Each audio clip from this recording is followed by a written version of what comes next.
There is a bipartisan effort, don't be startled, a bipartisan effort on Capitol Hill to ban lawmakers from trading stocks.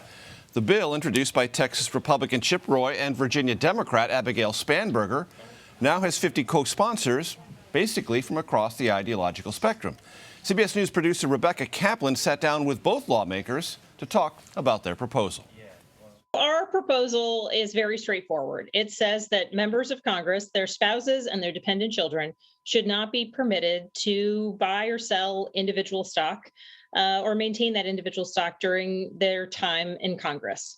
If they are elected to Congress and they have such holdings, they can put it into a blind trust or they can move it into a mutual fund or an ETF.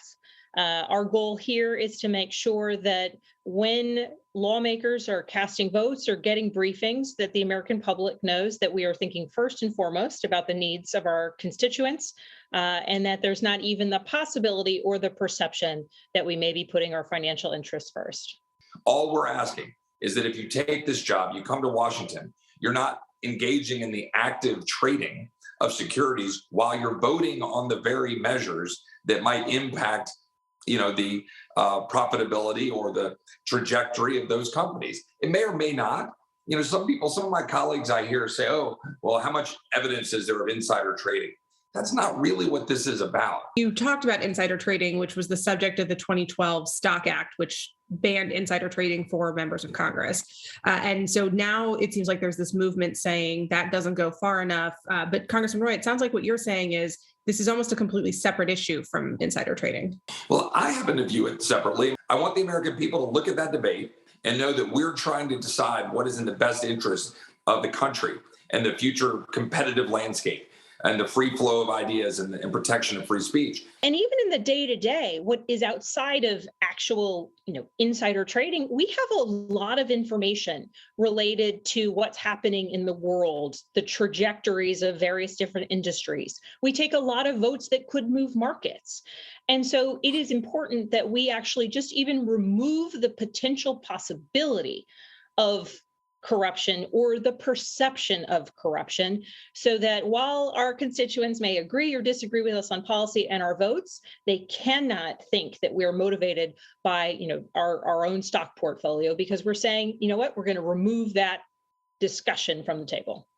So I'd like to hear what sets your proposal apart from some of the other ones floating out there, like the Ban Conflicted Trading Act, which would ban trades and sales of individual stocks, as well as prevent members of Congress and senior staff from serving on corporate boards. You guys have focused on the blind trust angle of this. Why is that the right approach here? The important element that sets our bill apart from other versions is that includes spouses and dependent children. Mm-hmm. We want to have a piece of legislation that not only ensures that members of Congress are not buying and selling stocks so that we can affirm that level of trust to the American people, but we also want to ensure that our legislation doesn't have gaping loopholes whereby members of Congress can have their spouses execute the day-to-day trades, or even trust in their children's names that are not blinded executing those day-to-day trades. It's an important element of our legislation, and certainly one that I think is non-negotiable. I think we agree that we don't think it should apply to staff. Look, we can fire staff. We can deal with staff issues if we see something where there's a concern. But I think for those of us who actually have an election certificate and we raise our hand and we swear an oath to the Constitution, we're just asking for some simple boundaries to just provide some real trust in the American people about what we're doing. CBS News producer Rebecca Kaplan joins me now for a deeper conversation. So, Rebecca, it seems like a fairly basic principle. Maybe some in our audience are thinking this to themselves. Duly elected officials should not benefit financially from information provided to them during their official duties.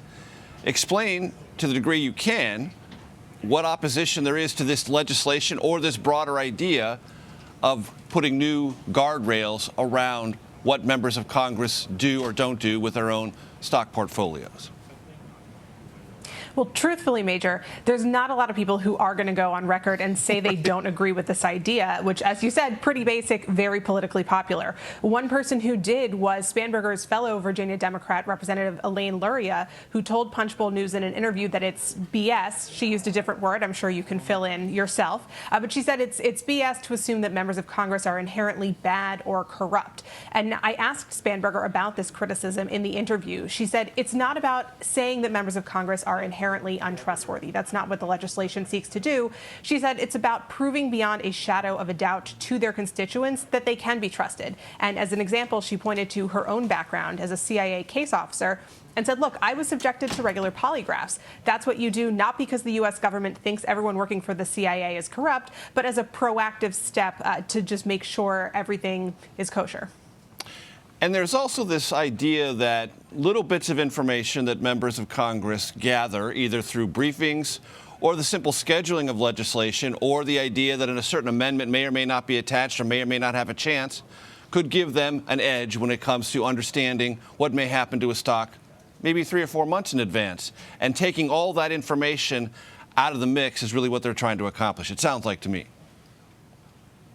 Exactly. And we had this interesting discussion that we played a part of where Representative Roy said this isn't actually about necessarily insider trading. It's that members of Congress should really be there focused solely on doing their jobs. If they're sitting in a committee hearing where they're talking about, he gave as an example, regulation of social media companies, of Facebook, of Google, should there be lawmakers there who are thinking about, oh, my stock portfolio, what's going to happen to that if we act on this legislation? Or should they really just be focused on the work at hand, which is what do we need to do to make sure that the rules are fair for all the American people when we're crafting antitrust legislation around these companies? So they're saying take this out of the equation entirely, and that will remove any temptation and just really establish a basic level of trust between the American people and their representatives in Congress. Rebecca, as you well know, it really matters what leadership says about pieces of legislation in general and ones that have a political edge to them, like this one in particular. You mentioned in that interview that there are a couple of other competing pieces of legislation. Is there a favored approach that leadership has or announced? And is there any sense that one or both or many will compete against one another in this legislative session and might actually get passed by the House? There are a couple pieces here at play, and we don't know yet which one is going to come out on top. Speaker Pelosi in the House said she is referring this over to the House Administration Committee to craft a set of new rules. So they're the ones who are going to be tasked with taking all of these various proposals, seeing what makes the most sense, and then probably sending something to the floor for a vote. And I think, unlike most things we see go through Congress these days, there is actually a decent chance that we're going to see some action on this for a couple of reasons. One, it's incredibly politically popular. The first person who actually, in leadership, who actually got behind this idea was Minority Leader McCarthy. And for Democrats, I think they have to be asking themselves, why let Republicans take this politically popular issue from us if they take back the House after the midterms, if we can do it now? There's broad bipartisan support on both sides of the aisle. Leadership on both sides of the chamber does seem in favor of taking some action, even if they haven't said exactly what. Interestingly, the person with the most hesitance was actually Speaker Pelosi, who said as recently as December that she thinks members of Congress should be able to participate in the free market and that she trusts them doing their work. But she said more recently, if this is what members want to do, she's not going to stand in the way. And as you've seen, there's really broad bipartisan support on both sides from rank and file members, which is not something we see almost ever these days in Washington. So that's giving this proposal some legs for sure. So let us in on how Spanberger of Virginia, Roy from Texas, Roy the Republican, Spanberger the Democrat, got together on this idea and put together this proposal. Well, Major, it was the great old unifier that is college sports.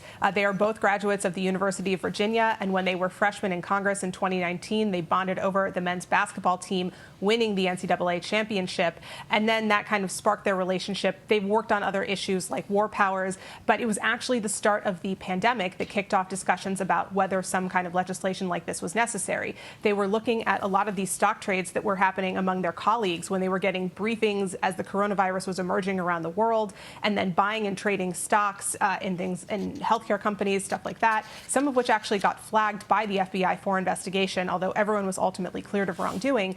And it went from a discussion between Spanberger and Roy of this isn't right, this shouldn't be happening, to what can we do about it? And that's when this legislation was born back in 2020. And this is a newer version that they have reintroduced for this Congress as it's just gotten more and more politically popular. And that's why I think now we may see some movement. With the hidden legislative benefits of March Madness. Rebecca Kaplan, thanks so very much. Exactly. Thanks, Major.